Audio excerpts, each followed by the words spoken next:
Crônicas do Amanhecer, por Feijão, Centro Espírita Allan Kardec. Balneário Gaivota, 15 de junho de 2017. Problemas psiquiátricos merecem abordagem abrangente e não devem ser comparados a doenças como diabetes. Uma série de pesquisas realizadas em diversos países europeus apontam que o foco nas raízes biogenéticas é uma forma inapropriada de combater a rejeição às pessoas que convivem com distúrbios como depressão, ansiedade, transtorno obsessivo-compulsivo e esquizofrenia.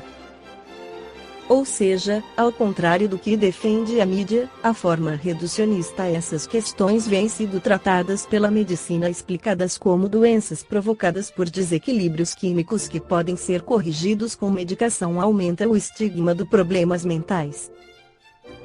Muitos pesquisadores da área saúde mental, no entanto, estão engajados em investigar e divulgar abordagens mais amplas, que não ignoram o peso dos fatores psicossociais nos transtornos.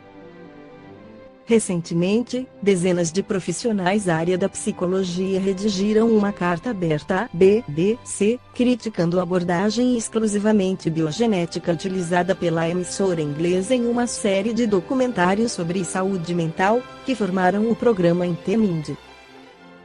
Ao abordar as questões como doenças, cujo tratamento reside invariavelmente nos produtos farmacológicos, acabaram criando um risco de fortalecer justamente a imagem que intencionaram combater e de levar ainda mais pessoas a buscar nas farmácias soluções para problemas que, em muitos casos, podem ser investigados e tratados de uma forma mais completa e eficaz.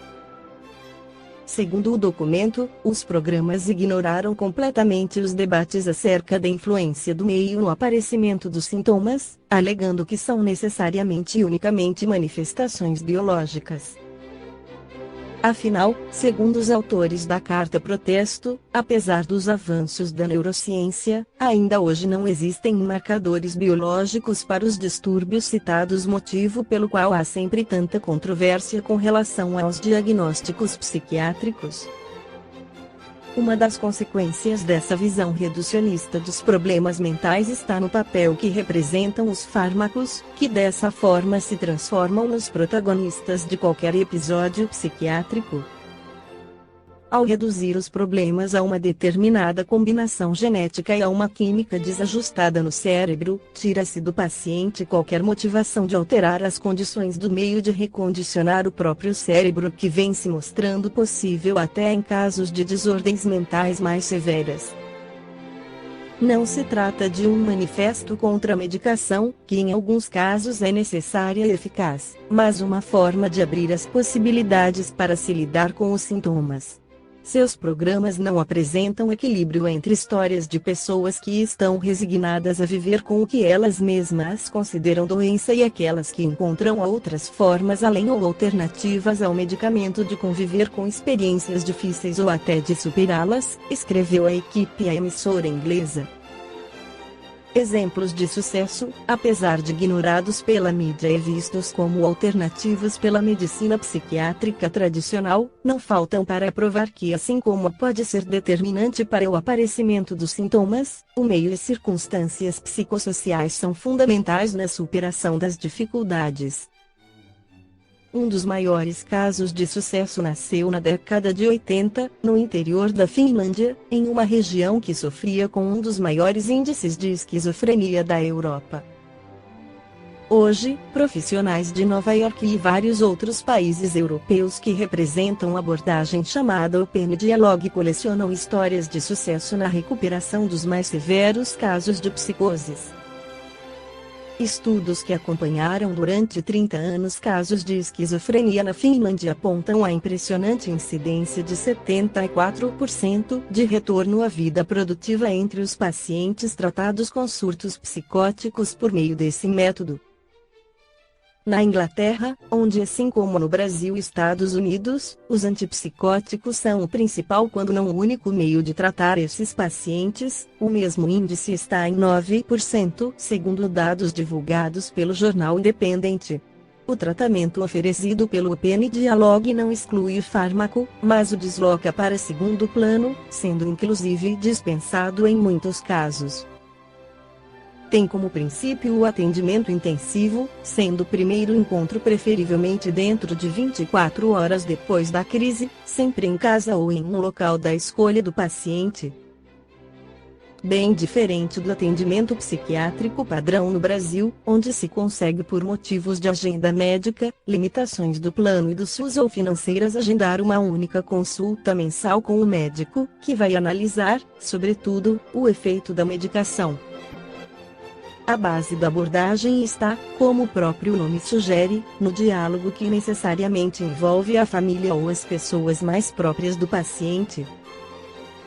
A partir da reflexão, que geralmente remonta a momentos de extremo estresse e trauma, o paciente encontra novas perspectivas e sente que, aos poucos, ganha mais controle sobre sua própria mente. Controle que somente é possível se ter quando o problema é analisado sob o ângulo psicossocial, já que a visão unicamente biológica, além de pouco consistente cientificamente, traz ainda mais vulnerabilidade e a triste sensação de total falta de poder. No livro Transtornos Psiquiátricos e Obsessivos, psicografado por Divaldo Franco, o espírito Manuel Filomeno de Miranda esclarece que os avanços das doutrinas que estudam a mente e as emoções têm contribuído de maneira expressiva para decifrar os problemas psiquiátricos e os de comportamento, oferecendo terapias valiosas que os diminuem ou que libertam os pacientes das aflições de angústia e de desespero que os alienam. Nada obstante, em face dos muitos conflitos gerados pela tecnologia e pelas comunicações virtuais, assim como pelos fatores defluentes do processo da evolução, expressando-se na hereditariedade e nas enfermidades infectocontagiosas, o número de portadores de transtornos mentais e psicológicos prossegue com estatística ampliada. Tormentos de vária ordem violentam o bem-estar dos cidadãos contemporâneos, atormentando-os de maneira avassaladora, que os levam à drogadição, à sexolatria, ao tabagismo, ao alcoolismo, em mecanismos sensacionais de fugas da realidade, sem que encontrem porto emocional de paz e de alegria de viver. No processo da evolução espiritual, as heranças do passado, caracterizadas pelo despautério, pelo abuso e extravagância, não raro pela crueldade e desrespeito à própria como à vida do próximo, respondem por inúmeros fatores genéticos que dão lugar aos transtornos psicóticos, assim como a neurológicos degenerativos que desvariam os espíritos. Na atualidade, a solidão abraça o desespero, o vício confraterniza com o crime, a perversidade envolve-se com a violência em demonstração de loucura coletiva que toma conta do planeta no seu momento de mudança moral e espiritual para melhor. Felizmente, os missionários do bem nas ciências mentais ampliam o elenco de terapias oportunas, incluído o amor, o respeito pelo paciente, pela sua dignidade, envolvendo compreensão e bondade, sacerdotes que são da saúde, irmãos gentis do sofrimento, ao mesmo tempo, a extraordinária contribuição da doutrina espírita em favor dos seres humanos faculta a compreensão dos fatores causais dos sofrimentos,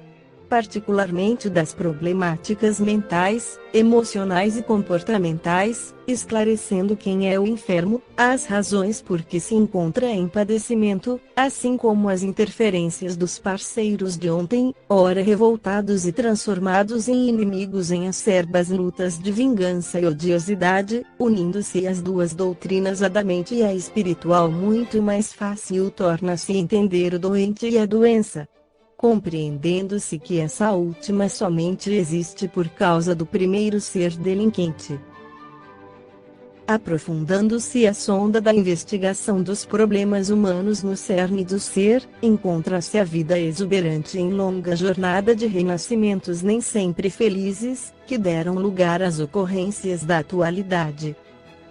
Como se multiplicam as clínicas psiquiátricas em moldes humanos e dignificadores, muitas delas com programação espiritual, com departamentos de assistência espírita, que trata do formoso labor de instalação de um setor especializado em atendimento espiritual aos pacientes obsidiados ou não, dedicadas à saúde mental.